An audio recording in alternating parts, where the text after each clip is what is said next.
सत्संग बिना कल्याण नहीं, सत्संग को जांचत है मन ज्ञान।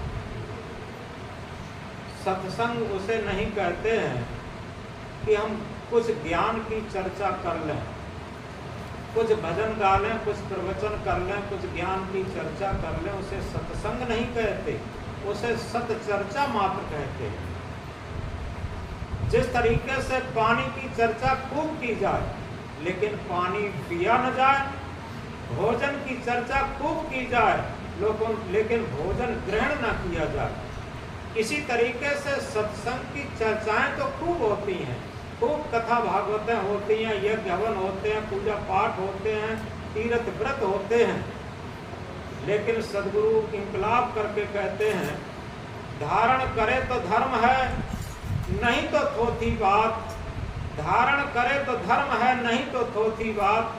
सूरज हो गए तो दिवस है, नहीं तो काली रात। अगर हमने धारण कर लिया तो धर्म हो गया, नहीं तो झूठी बात। किस तरीके से? सूरज हो गए तो दिवस है, नहीं तो काली रात। अगर सूरज निकल आया तो दिन हो जाएगा, अन्यथा हम सूरज सूरज कितना भी चिल्लाएं, दिन दिन कितना भी चिल्लाएं, सूरज जब तक निकला नहीं है तब तक दिन नहीं हो सकता। इसलिए यथार्थ में आज हम जिन महापुरुषों को आदर्श मानते हैं, गुरु सदगुरु मानते हैं, महापुरुष मानते हैं, भगवान मानते हैं, अपनी दृष्टि में क्या मानते हैं, उनके आचरण को देखें। यथार्थ में दुनिया में सबसे ऊंची चीज होती है आचरण। पहले एक कहावत थी, धन यदि गया कुछ नहीं गया, धन यदि गया कुछ नहीं गया, स्वास्थ्य गए कुछ जाता है, सदाचार यदि गया मनुष्य का सब कुछ ही लुट जाता है। यदि धन की कोई हानि हो जाए तो कुछ नहीं गया, स्वास्थ्य गए कुछ जाता है। अगर स्वास्थ्य की कोई हानि होती है तो कुछ हानि हो जाती, लेकिन सदाचार यदि गया मनुष्य का सब कुछ ही लुट जाता है। सदाचार जाने से सब कुछ लुटा पिटा समझो। लेकिन आज सारी बातें बदल गई। सदाचार रहे कि न रहे, स्वास्थ्य रहे कि न रहे, जीवन रहे कि न रहे, लेकिन धन रहना चाहिए। केवल एक ही आदमी की मांग हो गई है, धन रहना चाहिए। आज अभिभावक लोग अपने छोटे छोटे बच्चों को विद्यालय में भर्ती करते हैं, उसके साथ एक कामना करते हैं, साथ साथ कोई भी आज गार्जियंस ये नहीं सोचता हमारी संतान आदर्शवान बने, चरित्रवान बने, आचरणवान बने, सेवावान बने, धर्मवान बने, भक्तिवान बने। क्या सोचते हैं कि हमारा बेटा पढ़ लिख करके धन पैदा करने की एक मशीन बन जाए, बस धन पैदा करने की एक मशीन बनाना चाहते हैं। एक छोटी सी बात से समझेंगे, एक सत्य घटना है।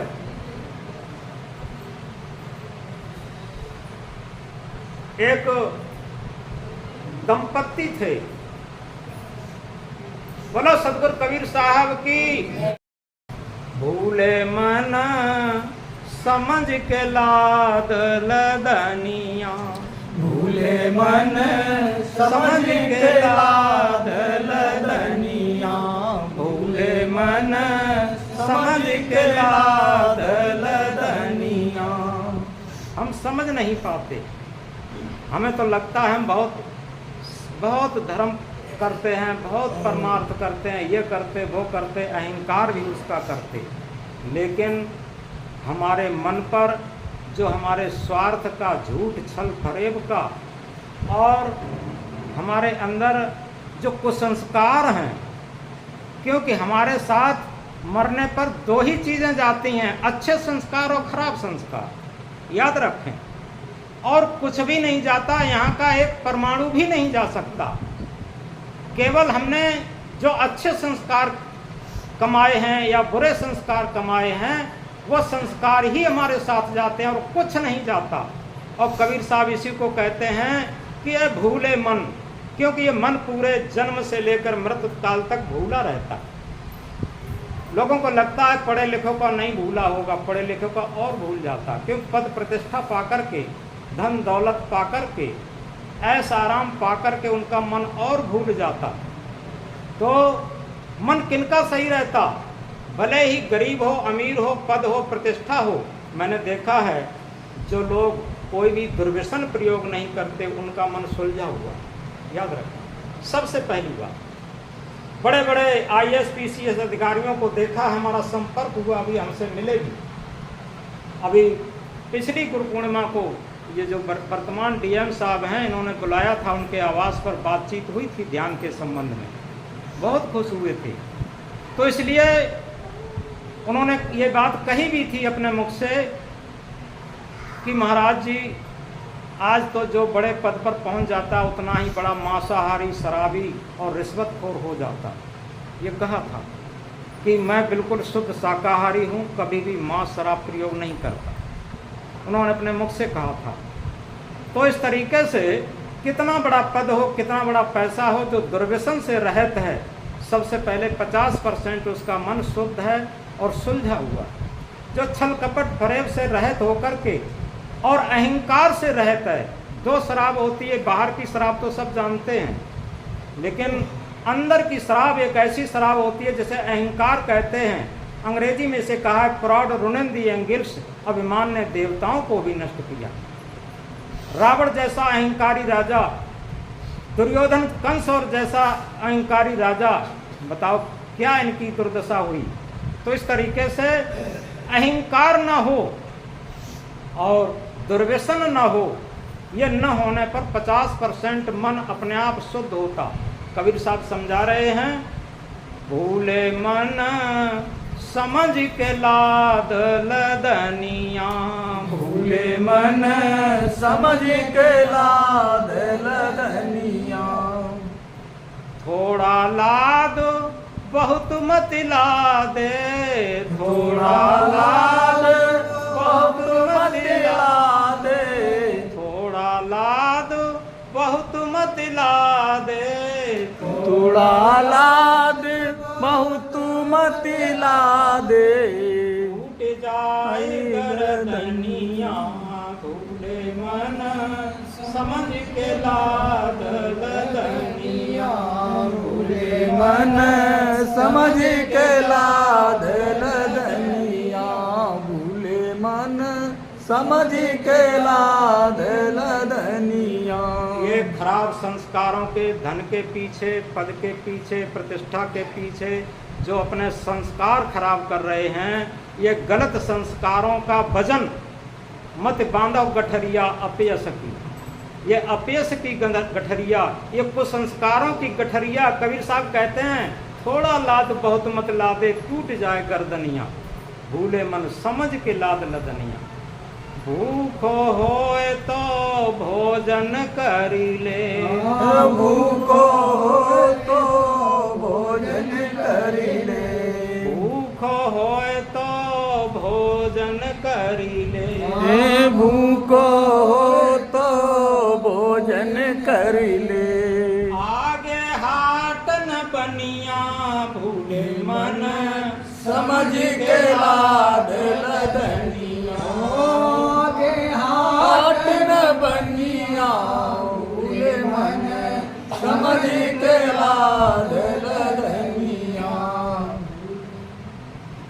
प्यासो होए तो पानी पी ले, प्यासो हो तो पानी पी ले, प्यासो होए तो पानी पी ले, प्यासो हो तो पानी पी ले, आगे देसन पनिया, भूले मन समझ के लाद लदनिया, भूले मन समझ के लाद लदनिया, भूले मन मन समझ के लाद लदनिया, भूले मन समझ के लाद लदनिया।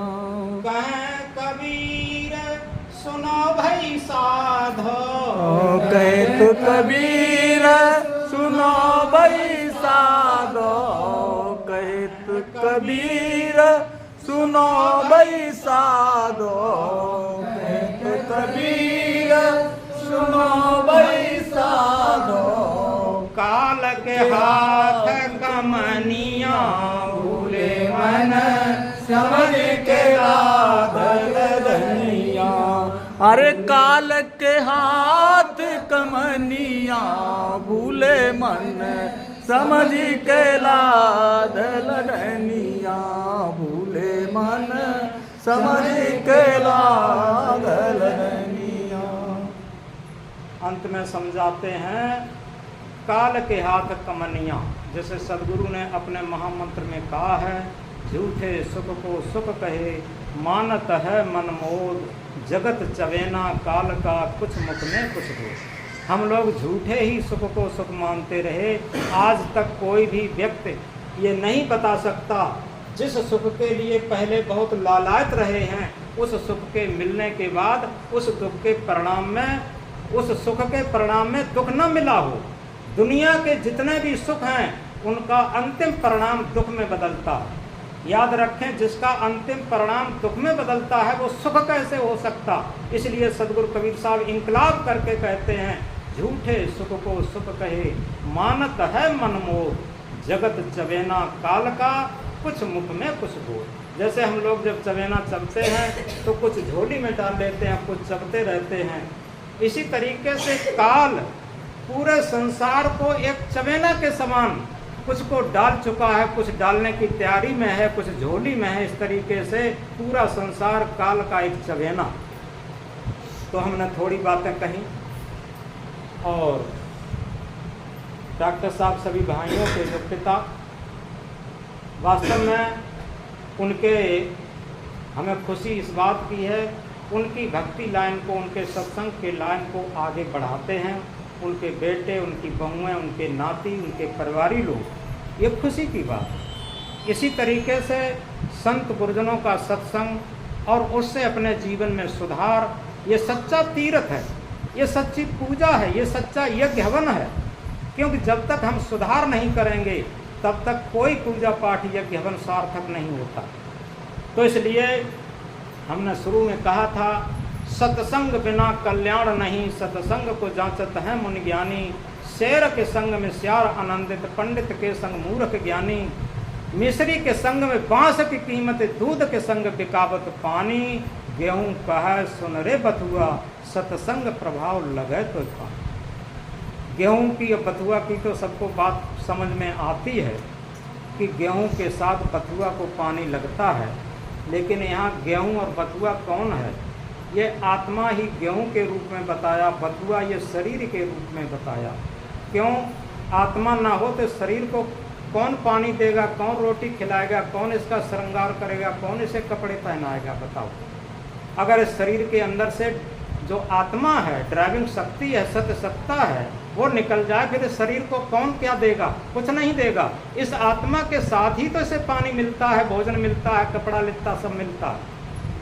तो इसलिए ये सत्संग ही है। सत्य आत्मा के संग जब तक ये शरीर रहता है तब तक सच्चा सत्य का संग चल रहा है, और जिस दिन ये शरीर आत्मा से अलग हुआ उसी दिन ये सत्य का संग खत्म हुआ और जीवनांत हो जाता है, जीवन का अंत हो जाता है।